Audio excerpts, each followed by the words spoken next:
Et løbeheadset, det er for de fleste en uundværlig ting, når man løber meget, fordi det er meget fedt at få rytmen banket ind igennem ørerne. Og det gør også, at 5 km pludselig ikke føles helt så lange, som de ellers ville, eller 10 km eller 20 km, alt efter hvor meget man nu løber. Jabra er et dansk brand, der har lavet rigtig mange af den her type headsets. Det vil så sige, at de senere år der er de faktisk gået over til kun at lave sådan nogle in-ear, som betyder, at bøjlen her var fjernet, og headsettet skulle hænge fast kun i ørerne. Ved simpelthen bare sidde ind i ørerne, og så stak ud her, og så er det meningen, at de skulle sidde fast. Og det er mere eller mindre lykkedes på nogle af dem, men jeg har altid selv foretrukket dem her med bøjle bagpå, og det er simpelthen fordi, det føles meget mere sikkert. Når man sætter dem fast her, så sætter man om bag ved ørerne på den her måde. Og her falder de altså ikke af, og jeg kan skifte tøj. Jeg har glemt, at jeg har haft dem på, og så har jeg trukket trøjen op, og så sidder de altså stadigvæk på bagefter.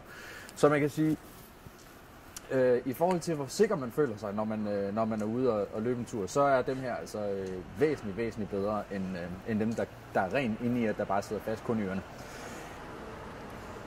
I forhold til lydkvalitet, så Jabra er faktisk ejet af dem, der hedder GN Store Nord, og de er vant til at lave høreapparater, og de er vant til at lave rigtig god lyd. Og det kan man faktisk godt fornemme på dem her, selvom de koster et godt stykke under 1000 kroner, de er nede omkring 700-800 kroner, kan man sikkert finde dem til nu. Så har de faktisk en overraskende god lydkvalitet. Der er mere bas, end der plejer at være i dem her. Der er faktisk mere bas, ved at våge påstå. Det er svært at vurdere sådan umiddelbart, men der er næsten mere bas i den, end der er i Jabras, de rigtig dyre, der koster omkring 1800 kroner, den der hedder Jabra Pulse.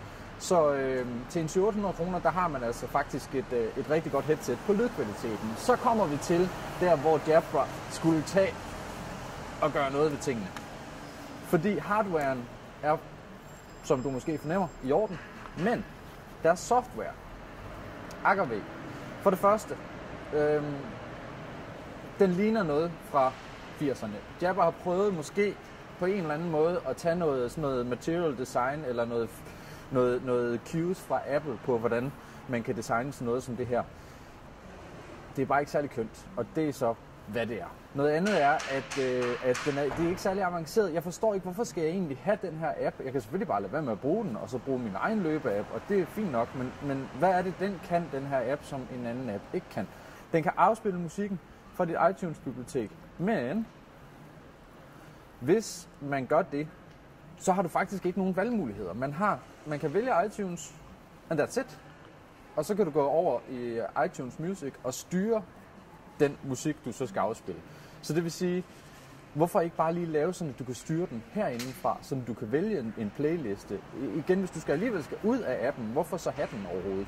Så sådan er det hele tiden, og der er hele tiden en masse små ting, som er sådan lidt noget hejs. Altså i virkeligheden, drop det der jeres egen app, eller lave en, der virkelig virker. Enten eller. Det her, det er i hvert fald bare sådan lidt ligegyldigt, kan man sige. Alt i alt så er headsetet fra Jabra faktisk et rigtig, rigtig godt bud på et glimrende løbeheadset og en rigtig god julegave. Til de der omkring 800 kroner, så vil jeg sige, at det er de fleste, der løber meget, der bliver glade for at få dem her undertaget.